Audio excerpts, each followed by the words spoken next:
Welcome to my forecast for the year 2016 coming up.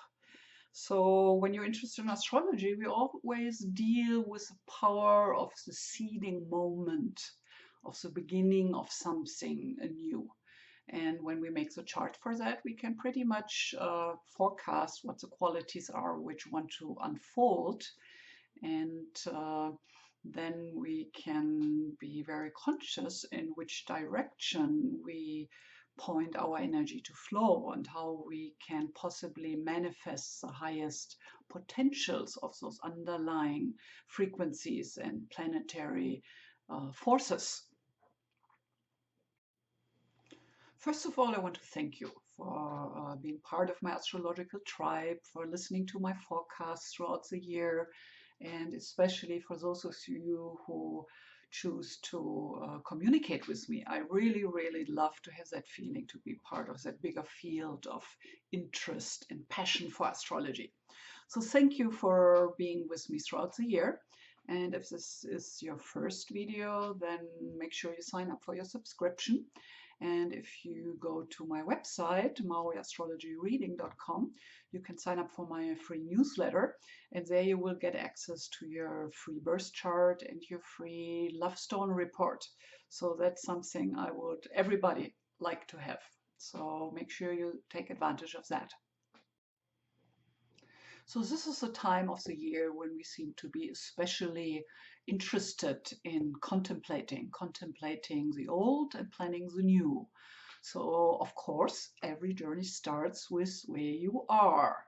And this is a wonderful time of the year between the years after Christmas, when that is over, to really think about what you have achieved the last year, and how you feel with where you are. Are you happy? Are you content? And what are the plans for next year? So it's a time to really see what has worked for you and to make course directions. So setting new goals and intentions for the coming year. And then, of course, you have to commit to take action steps. So for that, it's always good to have a buddy, somebody you share the process with for whatever project you're embarking on, or to set yourself up in your calendar and really make deadlines for when you want to be done with which steps towards your goal. So planning is just the first step, and then you have to set a structure into place which helps you to commit and take the necessary action steps. In astrology, we have many different forecast techniques and ways to determine the general planetary influences and activations we are facing.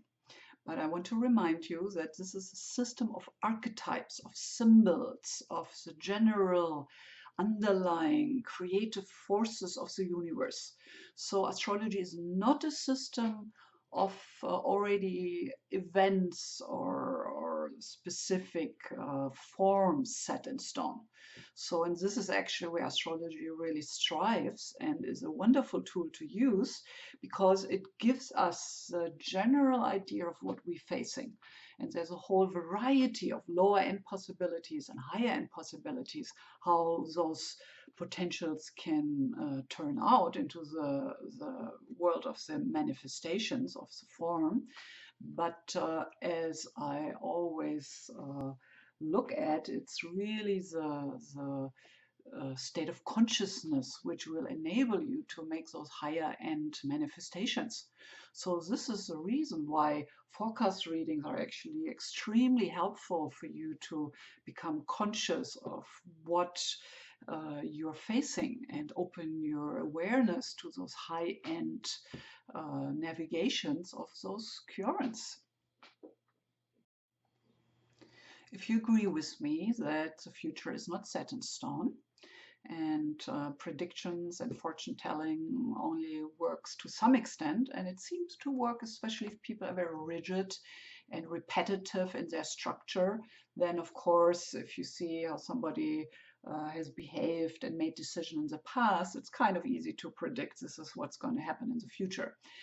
But I think we can agree that the individual state of consciousness is really the point in your nature, in your being, in your personality, how you create your life out there, how you experience life, and then reflect back and attract circumstances or people into your life as a result of that inner world.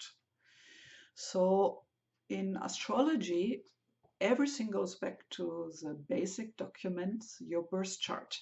And this is showing us your personal filter, how you filter the world around you, those planetary waves through your individual personality. And that's why I really want you to have that birth chart so you can learn how to listen to general forecasts and how to apply it and filter it through your own birth chart. So I want to give you an example with Pluto-Uranus square we have been facing. Like the 7 exact Pluto-Uranus squares we had between 2012 and 2015. Here you can see all the specific dates. These were the underlying forces, we could say, responsible for all those upheavals, starting with the stock market crashes and the changes of power and all the problems with the terrorists and all that we could really gather together under the understanding of here is the Lord of the Hell realms, Lord Pluto in the heavens, squaring off with the Lord of lightning and thunderbolts and revolution. So of course we can easily assume that these are years where there's a lot of thunder and lightning going on.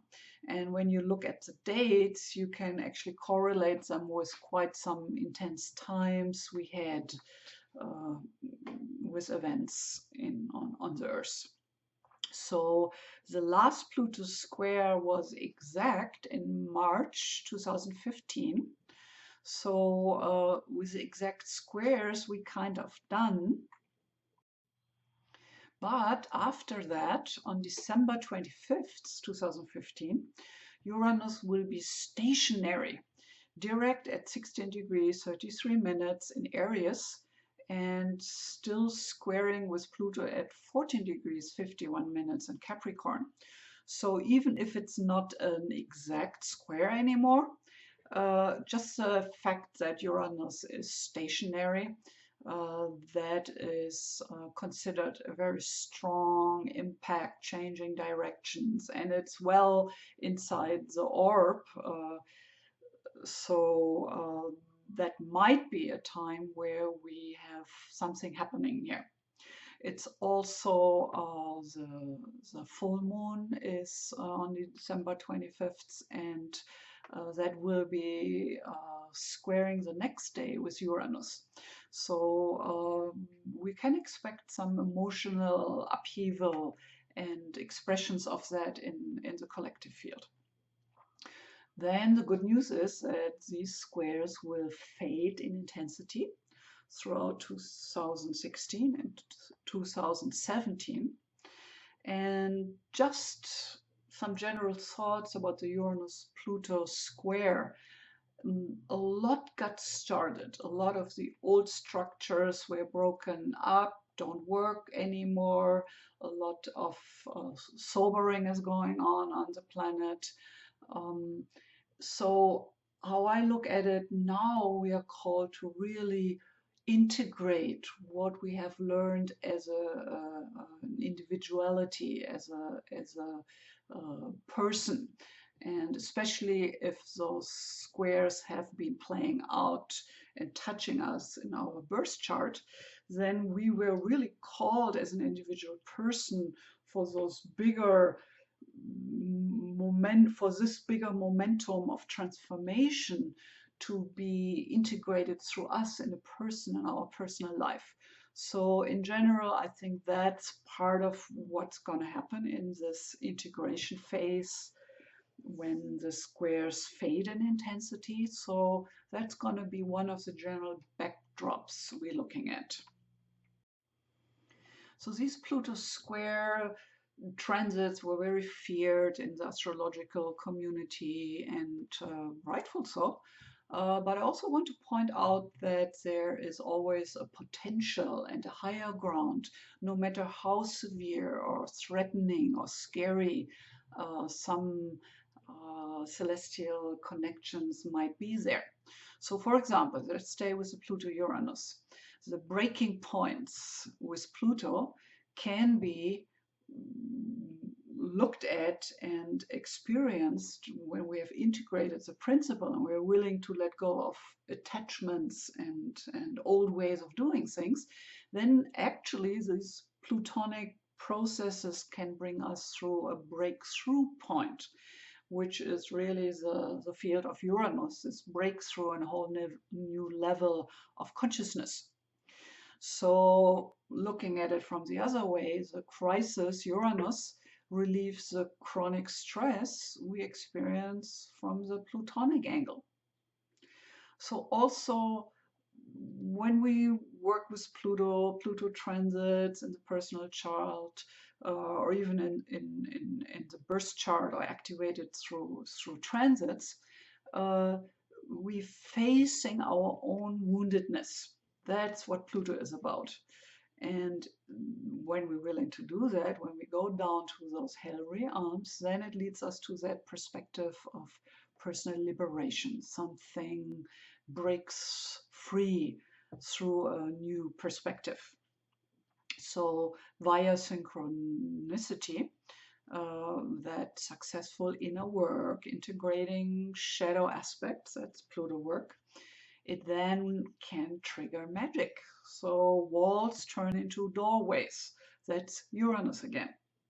So looked at it from the other perspective again, those sudden changes we might have been experiences often reveal underlying issues. Sudden changes, Uranus, underlying issues are in the realm of Lord Pluto. And bold moves, Uranus, can lead to empowerment and insight. So this is really something I want to point at, that as hard and challenging those Pluto-Uranus transits have been, they hold an enormous potential for empowerment, for breakthrough, for coming to a whole different level of consciousness as a global community. I also want to throw in some other thoughts which are more concerned with the bigger cycles we're looking at. So you are probably familiar with the thought that the year 2012 is supposed to be some kind of a turning point. So the Mayan calendar ended 2012. We are talking that we have started into the Aquarian age. We're talking about alignment with the galactic center, which according to some Vedic astrologers, that the point of the sun's orbit furthest from the galactic center, furthest away from the center of consciousness in our galaxy, occurred around 500 AD. So all these different lenses look at the potential of reliving really in very exciting times, with a high potential to develop in what the Vedics call the golden ages. But all those systems also agree that it's not like just a couple of years or 10 years, it might be centuries, which it will take to really move into those different states of consciousness. But I do believe we all can agree on that we are kind of in those center years of where that transition is happening. There are many different techniques to look at forecasts and look at the coming year.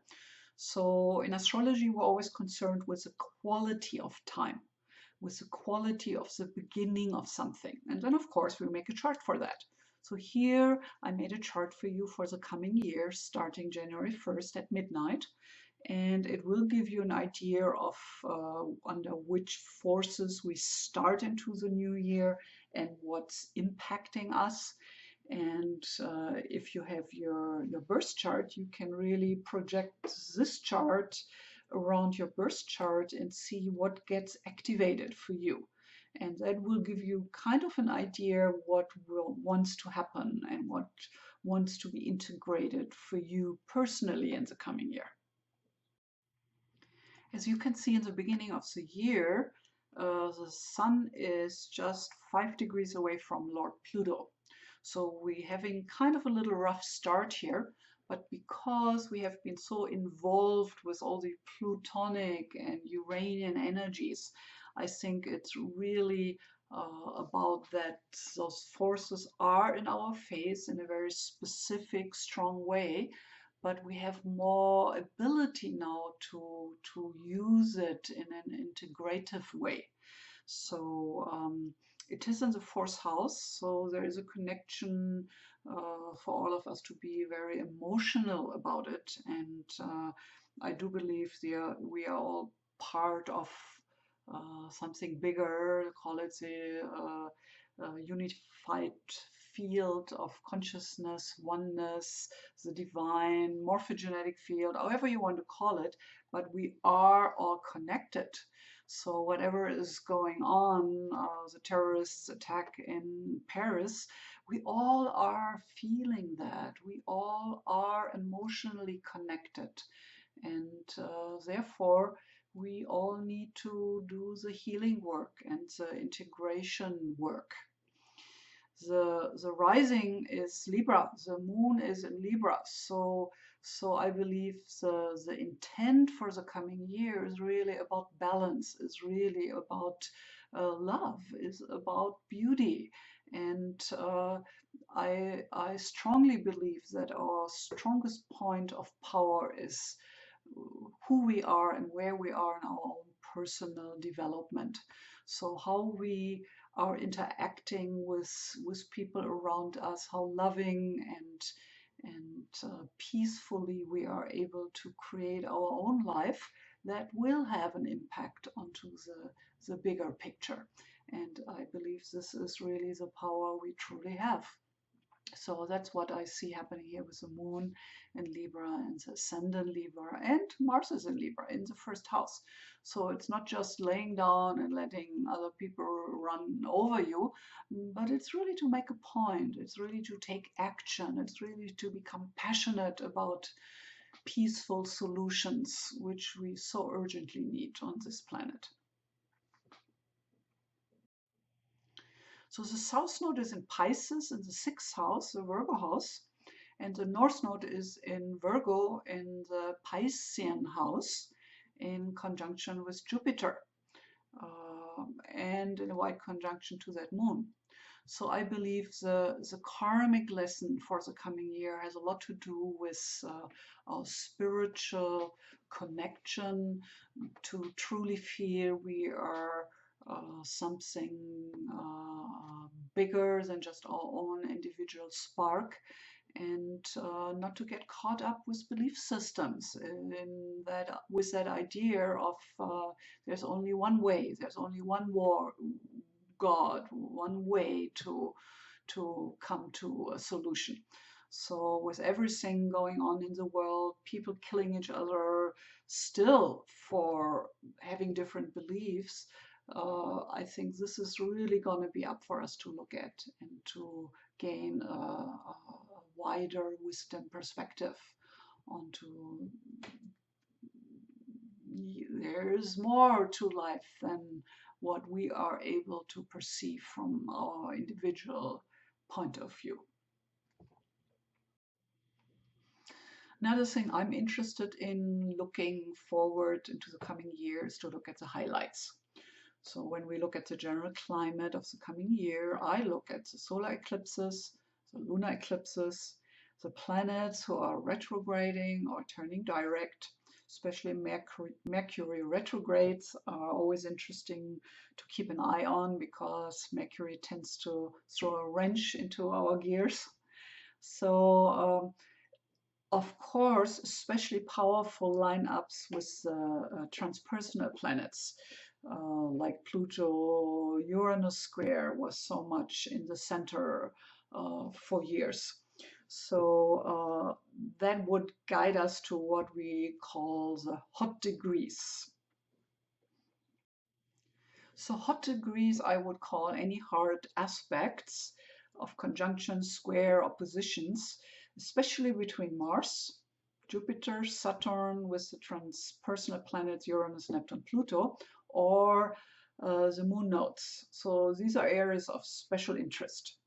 And in the coming year, we see especially a lot of action in the cardinal and mutable signs. So if you have planets in those, that's going to be interesting.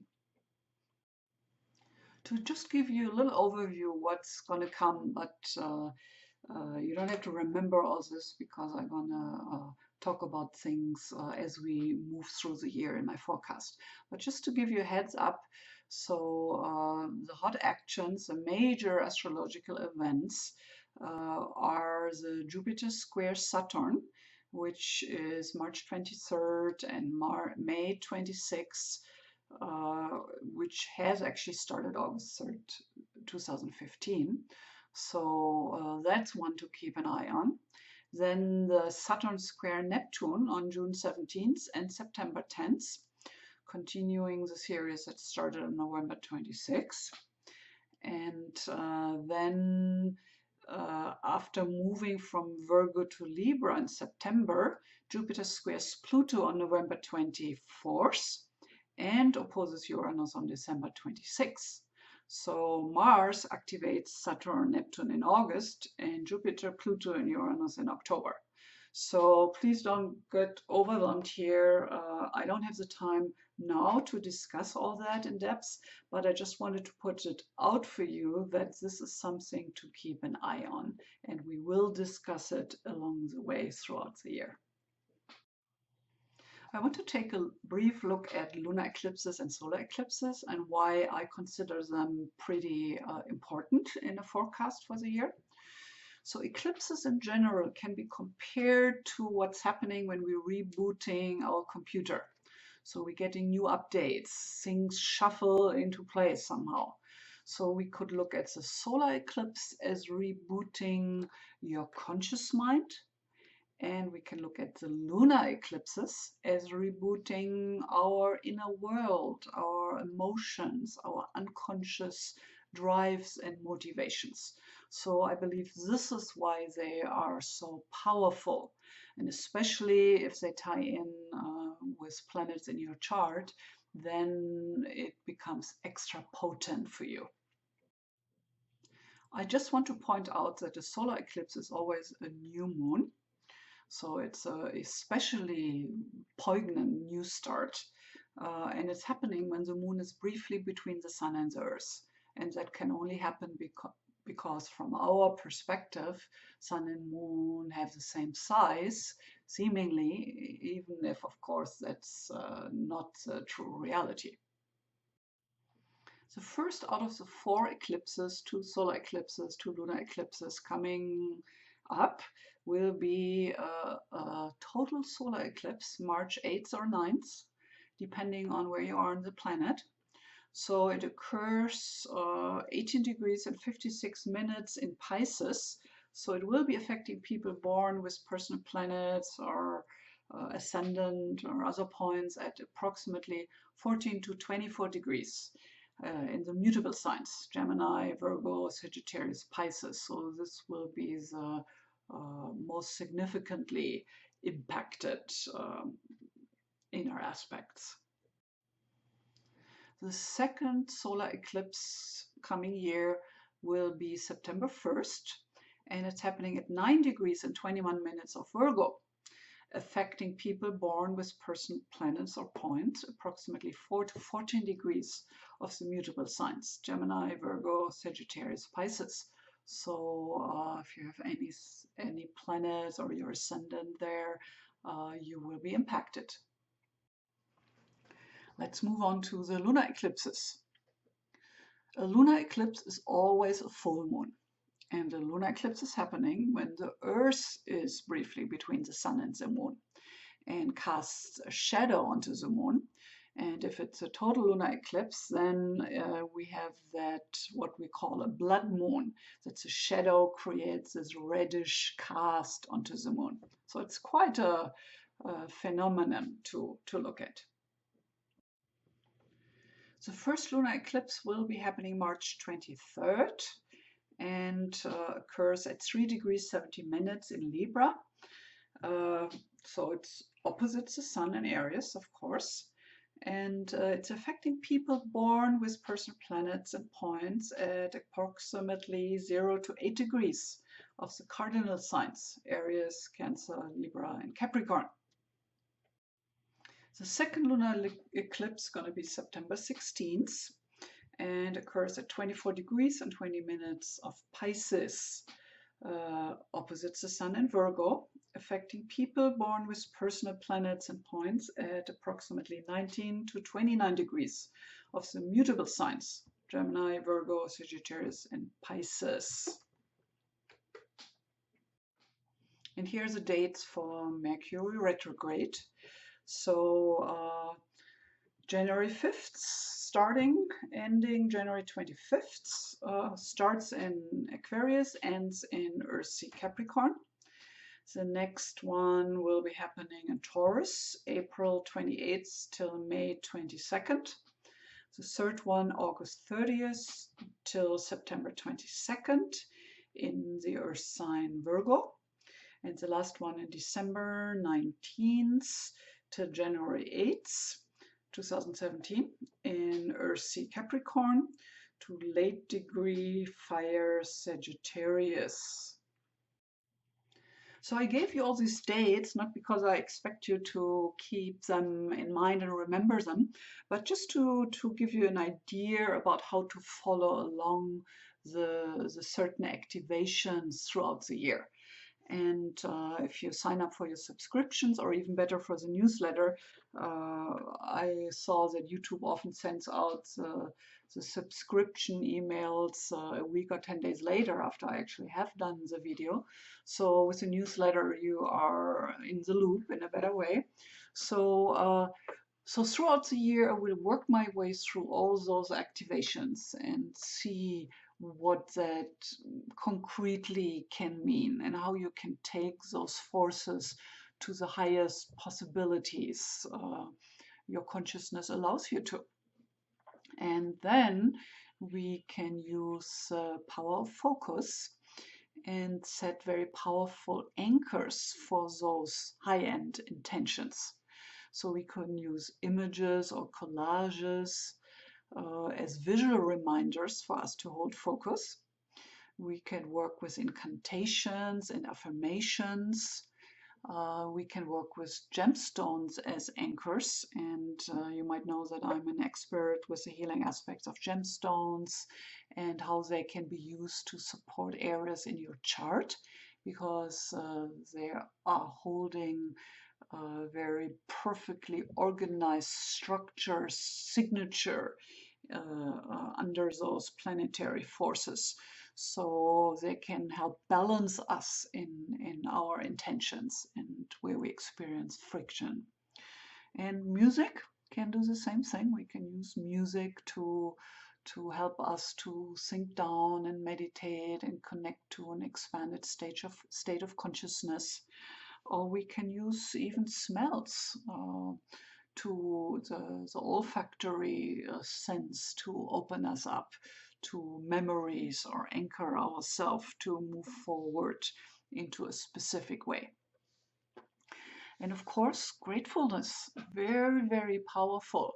So instead of looking what went wrong and what you haven't achieved in the last year, when you contemplate, I would invite you to look at what has happened in your life and what beautiful experiences you had, and the love and the connection and the successes you had in the last year, because then it truly will set the tone to move forward into those higher expressions consciousness. And I believe this is all what it is about.